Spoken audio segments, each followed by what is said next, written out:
আসসালামু আলাইকুম ওয়া রাহমাতুল্লাহ নাহমাদুহু ওয়া নুসাল্লি আলা রাসূলিহিল কারীম আম্মা বাদ। আজকের এই দর্সে আমরা আলোচনা করব যে সমস্ত শব্দের মাধ্যমে রাবীদেরকে জড়া করা হয়ে থাকে, তবে সেই সমস্ত শব্দ খুবই কম ব্যবহার হয়, বেশি ব্যবহার হয় না, সেই সমস্ত শব্দ নিয়ে আজকের এই দর্সে আলোচনা করব। আম্মাল আলফাজু কলিলাতুল ইস্তেমাল আও নাদিরাতুল উরুদি ফামিনহা, যে সমস্ত শব্দ খুব কম ব্যবহার হয়, খুব কম আসে, ফামিনহা তা থেকে হলো নাম্বার 1 আল মিজান, মিজান শব্দের মাধ্যমে কোন রাবীকে তাদিল করা। কিনায়াতুন আনিল কুওয়াতিল হিফজি ওয়া যবতি, এর মাধ্যমে একজন রাবীর মুখস্থ শক্তি এবং জব্তের শক্তির দিকে ইঙ্গিত করা হয়। কাওলা সাউরি, ইমাম সাউরি বলেন, হাদ্দাসানিল মিজান আব্দুল মালিক ইবনু আবি সুলাইমান, যে আমার নিকট মিজান আব্দুল মালিক ইবনে আবি সুফিয়ান বর্ণনা করেছেন। অকালা ইবনুল মুবারক বলেন, আব্দুল মালিক মিজানুন, আব্দুল মালিক যে রাবী রয়েছে তিনি একজন মিজান। 2 নম্বর শব্দ সাদাদুন মিন আইশিন, জীবিকার জন্য যথেষ্ট, বাহ্যিক অর্থ, শাব্দিক অর্থ। ক্বাল আল জাওহারি, ইমাম জাওহারি বলেন, আম্মা কওলুহুম আইম্মাতুল জারহি ওয়াত তা'দিলের কথা, কোন রাবী সম্পর্কে তারা যখন বলেন সাদাদুন মিন আইশিন ফিহি সাদাদুন মিন আওয়াজিন ওয়া আসাবতু বিহি সাদাদুন মিন আইশিন, এরূপ শব্দের মাধ্যমে যদি কোনো রাবীর উপর কালাম করা হয়, এর উদ্দেশ্য হলো মা তুসাদ্দু বিহিল খাল্লা, অর্থাৎ যে পরিমাণ দ্বারা একজনের জীবিকা যথেষ্ট হয়ে যায় সেটাতে তারা উদ্দেশ্য নেন, সেটা তারা বোঝান। فإطلاق هذا اللفظ على الراوي يوحي بأنه في أدنى مراتب التوثيق, যখন এই শব্দের মাধ্যমে কোন রাবীকে তৌসিক করা হয়, কোন রাবীর উপর কালাম করা হয়, এর দ্বারা উদ্দেশ্য হলো সে হলো তৌসিকের সর্বনিম্ন স্তরের, অর্থাৎ সাদাদু মিন আইশিন অথবা ফিহি সাদাদু মিন আওয়াজিন অথবা আসাবতু বিহি সাদাদু মিন আইশিন, এই শব্দের মাধ্যমে যদি কোন রাবীকে তৌসিক করা হয়, এর দ্বারা উদ্দেশ্য হলো ওই রাবী হলো তৌসিকের সর্বনিম্ন যে স্তর রয়েছে সেই সর্বনিম্ন স্তরের। 3 নম্বর শব্দ কানা ফাসলান। আল ফাসলু ফিল লুগাতি, ফাসাল শব্দের আবিধানিক অর্থ হলো আর রজলুন নাজলুল্লাযী লা মুরুওয়াতা লাহু ওয়ালা জালাদা, এরূপ নিম্ন পর্যায়ের ব্যক্তি, এরূপ হীন ব্যক্তি যার চরিত্র নেই এবং সাহস নেই। 4 নম্বর শব্দ লাইসা মিন জামালিল মাহামিল।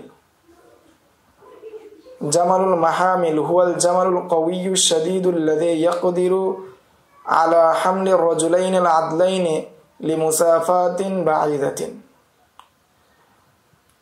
জামালুল মাহামিল বলা হয় এমন উটনিকে, এমন শক্তিশালী উটকে যেই উট মাধ্যম পর্যায়ের 2 জন ব্যক্তিকে দীর্ঘ সফরে বহন করতে সক্ষম।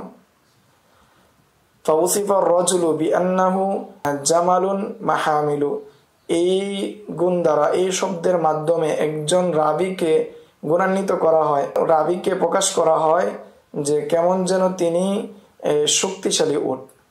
কিনায়াতুন আনিল কুওয়া, এর উদ্দেশ্য হলো তার জব্ত এবং ইতকানের ইঙ্গিত দেওয়া, জব্ত এবং ইতকানের দিকে ইঙ্গিত করা হলো তার উদ্দেশ্য।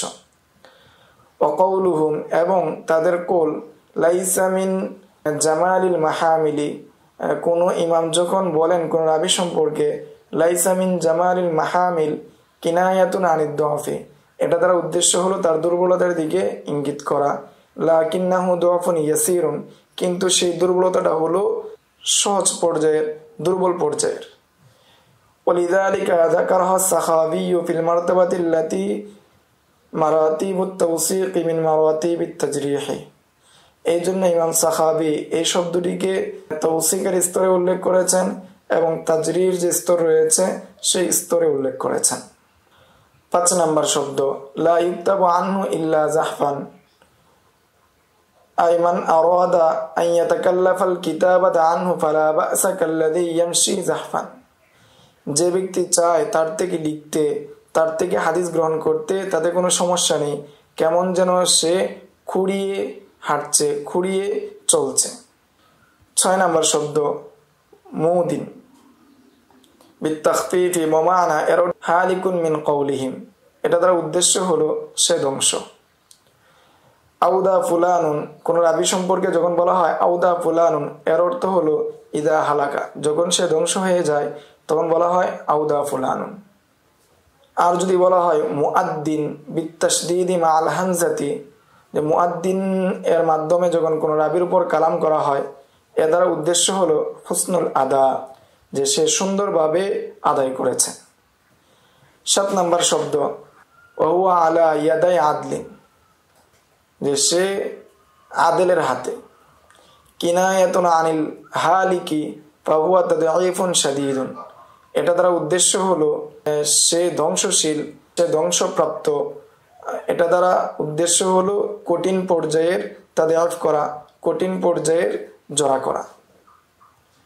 ওয়াসলু যালিকা মিসলু ইনদাল আরবি, এর মূল বিষয় হলো আরবদের নিকট, যেমন হাইসু কানা আহাদুত তাবাবিআতি মুলুকিল ইয়ামানি, যে একজন ইয়ামানের বাদশা ছিল, ইদা আরাদা কতলা আহাদিন দাফাআহু ইলা ওয়ালিহি, যখন ওই বাদশা কোনো ব্যক্তিকে হত্যা করতে চাইতেন তখন তাকে ওয়ালিহি আলা শুরতাতিহি, পুলিশের যে ইন্সপেক্টর ছিল, প্রধান ছিল, তার নিকট, তার হাতে দিয়ে দিত, তার নিকট প্রেরণ করত।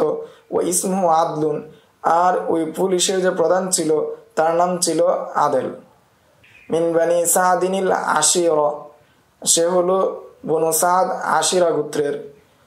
ফামান উদিয়া আলা ইয়াদিহি ফাকাদ তাহাক্কাকা হালাকুহু, যাকে তার হাতে অর্পণ করা হতো তার ধ্বংস অনিবার্য হয়ে যেত। এই জন্য কোন রাবিকে যখন কঠিন পর্যায়ে জড়া করা হয় তখন ওই রাবির ক্ষেত্রে মুহাদ্দিসিনে কেরামগণ বলে থাকেন ওহুয়া আলা ইয়াদাই আদলিন, সে এখন আদেলের হাতে পড়ে গিয়েছে, অর্থাৎ সে ধ্বংস। 8 নম্বর শব্দ ইয়াজরিফু ফিল হাদিসি, ক্বালা ইবনু আবি হাতিম ইয়ানি ইউকাযযিবু, যখন কোন রাবি সম্পর্কে বলা হয় ইয়াজরিফু ফিল হাদিস তখন এর দ্বারা উদ্দেশ্য হলো ইবনে আবি হাতিম তিনি বলেন যে সে মিথ্যা বলে।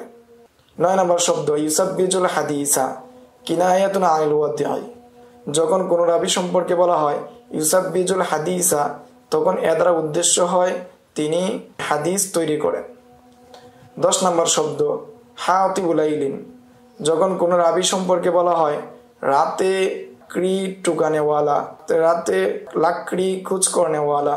কিনায়াতুন আন আদামিল ইনতিকাই ওয়া আম্মা ইয়াতারিল মুকসিরু মিন আদামিল ইতকানি, যে এ দ্বারা ইঙ্গিত করে যে সে কোনো ধরনের যাচাই বাছাই ছাড়াই শায়েখদের থেকে বা রাবিদের থেকে হাদিস গ্রহণ করে, যার কারণে তার অধিকাংশ রিওয়ায়াতগুলোই ইতকানের পর্যায়ে নয়, সঠিক পর্যায়ে নয়, বরং বেশি হাদিসের মধ্যেই খলল রয়েছে, অধিকাংশ হাদিসের মধ্যেই খলল রয়েছে। এই ছিল যে সমস্ত শব্দ খুব কম ব্যবহার করেন কোন রাবিকে তাদিল করতে অথবা তাজরিহ করতে, জড়া করতে, সেই শব্দ সম্পর্কে বা সেই আলফাজ সম্পর্কে সংক্ষিপ্ত আলোচনা। আসসালামু আলাইকুম ওয়া রাহমাতুল্লাহি ওয়া বারাকাতুহু। يؤتي الحكمة من يشاء ومن يؤت الحكمة فقد أوتي خيرا كثيرا وما يذكر إلا أولو الألباب.